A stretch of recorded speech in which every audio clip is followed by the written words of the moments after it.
안녕하십니까 성도 여러분. 최성수 목사의 말씀 묵상 시간입니다. 온전한 예배를 위해 캄보디아 바텐방 신학교에서 제공합니다. 본문은 요한복음 20장 1절로 31절까지의 말씀이고요. 내 아버지 너희 아버지 내 하나님 너희 하나님, 이 제목으로 말씀을 묵상하겠습니다.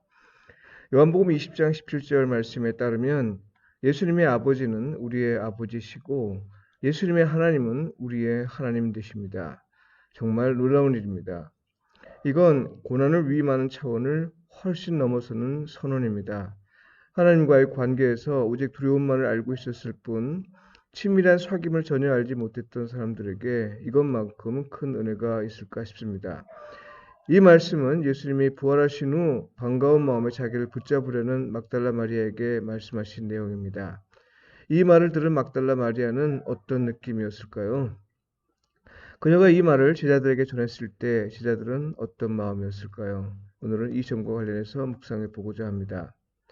여러분, 이 말씀이 놀라운 건요, 하나님과의 관계에서 예수님 자신과 우리를 같은 수준에 놓는 말씀이기 때문입니다. 물론 요한은 증언하기를 영접하는 자, 곧 그 이름을 믿는 자들에게는 하나님의 자녀가 되는 권세를 주셨다고 했죠. 그러니까 요한은 예수님이 부활한 후에 내 아버지가 너희 아버지이고 내 하나님이 너희 하나님이라는 말씀을 자기 입으로 증언한 거죠. 예수님은 여러 번에 걸쳐 하나님과 우리의 관계를 아버지와 자녀의 관계로 말씀하셨습니다. 산상수훈에서 어떻게 기도할 것인지 가르쳐 주시면서 하나님을 하늘에 계신 우리 아버지로 부르라 말씀하셨지요.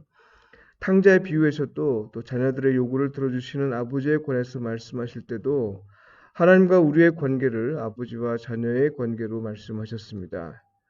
이게 얼마나 놀라운 사실인지 모릅니다. 왜냐하면 유대인들은 하나님을 아버지라 부르지 못했거든요. 그건 신성모독에 해당하는 표현이기 때문입니다. 예수님이 십자가에 못 박히신 이유도 신성모독이었는데요. 예수님이 하나님을 자기의 아버지로 표현했기 때문이었습니다. 그러니 내 아버지가 너희 아버지고 내 하나님이 너희 하나님이라는 표현을 들은 마리아나 제자들이 어떻게 느꼈을지 궁금하지 않을 수 없습니다. 예수님이 왜 죽으셨는지 잘 알고 있었기에 두려운 마음이 앞섰을 것입니다. 그들은 이런 두려움을 어떻게 극복할 수 있었을까요?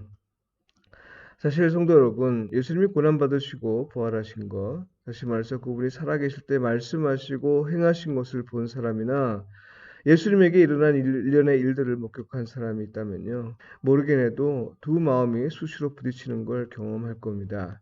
한편으로는 하나님이 어떻게 예수님과 함께 계셨는지를 보았으니 그 영광으로 인해 모든 게 놀라울 테고요. 다른 한편으로는 십자가에 못 박히심으로 인해 비참한 죽음을 맞이하고 하나님이 떠나신 듯한 일들이 그분에게 일어났고 심지어 자기 제자들에게까지 외면당한 일을 생각하면 더는 상관하고 싶지 않을 겁니다. 어디 그뿐인가요? 그분의 가르침에 따라 사는 건 하나님께 영광을 돌리는 일이라도 이 세상에서 그분의 가르침대로 사는 건 세상의 흐름을 거스르는 일이라 참으로 힘든 일입니다. 사도 바울은 회심 후 예수님을 믿고 살면서 두 마음의 갈등 상황을 겪었죠. 그래서 이렇게 말합니다. 오호라 난 곤고한 사람이로다. 이 말을 좀 의역한다면요. 주의 말씀대로 사는 것이 죽을 만큼 괴롭구나. 이렇게 이해할 수 있습니다. 생명의 법에 따라 사는 것과 사망의 법에 따라 살고자 하는 두 마음이 자기 안에서 서로 싸운다고 했습니다. 그러니 내 아버지가 너희 아버지이고 내 하나님이 너희 하나님이라는 선언은 한편으로는 은혜를 선언하시는 말씀이면서 다른 한편으로는 고난의 길을 예고하는 말씀이 아닐 수 없습니다. 기쁨과 두려움이 교차하는 순간이 아니었을지 싶네요. 실제로 예수님은 제자들을 만나 아버지께서 나를 보내신 것 같이 나도 너희를 보낸다 말씀하셨습니다. 어디로 보내요? 네, 세상으로 보내는 거죠. 세상이 어떤 곳인가요?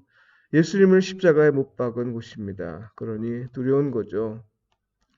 우리가 부활의 주님을 만난다는 것은 단지 부활의 기쁨에 잠겨 있으라는 건 아닙니다. 그 기쁨이 큰 만큼 그 기쁨을 전해야 할 일이 우리에게 주어진 겁니다. 이 말을 요한은 이렇게 표현했습니다.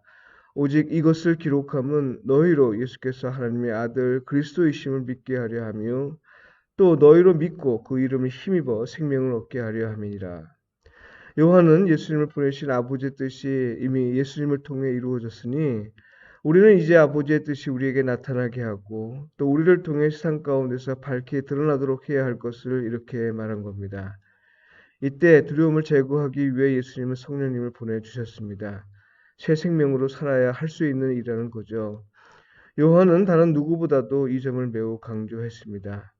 20장에서도 성령님께서 우리 안에서 생명의 기운이 되어 주실 것을 표현했습니다.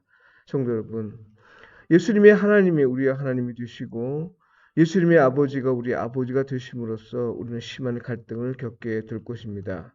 무엇보다 두려움과 불안이 엄습할 겁니다.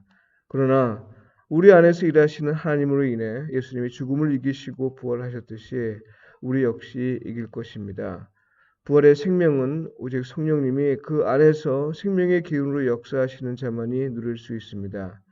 이 은혜를 받아 이 땅에서 두려움을 극복하고 예수 그리스도를 전하는 자가 되시길 바랍니다. 성도 여러분, 오늘도 주 안에 거하시면서 부활의 은혜를 묵상하며 두려움 없이 복음을 전하며 사는 일에서 성령님의 인도하심을 받으시길 바라고요. 서로 사랑하고 서로 돕고 서로 세워주는 삶을 통해 하나님과 이웃에게 복음에 합당하게 반응하며 사시길 축복하며 기도합니다. 기도드리겠습니다. 부활의 주님, 마음은 기쁘나 또한 세상이 얼마나 험한지 알기에 두려운 마음이 앞섭니다. 부디 성령이 우리의 생명이 되시어 사나 죽으나 주의 것으로 최선을 다해 주의 말씀을 전하는 자가 되게 하소서. 예수님의 이름으로 기도드립니다. 아멘.